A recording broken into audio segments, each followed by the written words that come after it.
Welcome to Luca and Miguel. Enjoy the video.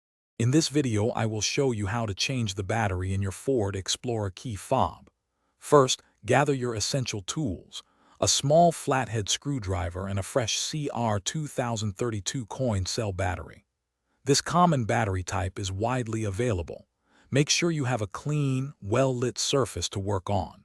This simple task can be completed in just a few minutes, saving you a trip to the dealership. Now let's open the key fob. Look for a small notch or seam along the edge of the fob. This is where you will insert your tool. Take your small flathead screwdriver and gently insert it into this opening. With a slight twist, the two halves of the key fob should separate easily. Be careful not to apply too much force, as the plastic can be delicate. With the key fob open, you will see the old battery.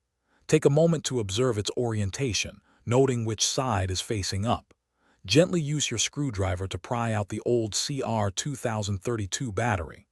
Now, take your new CR2032 battery and carefully place it into the compartment, ensuring the positive side, usually marked with a plus sign, is facing upwards. This ensures proper function. Finally, let's reassemble your key fob. Carefully align the two halves of the fob, making sure they fit together perfectly.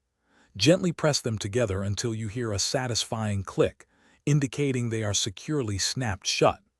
Once reassembled, test all the functions of your key fob, like locking and unlocking your vehicle's doors.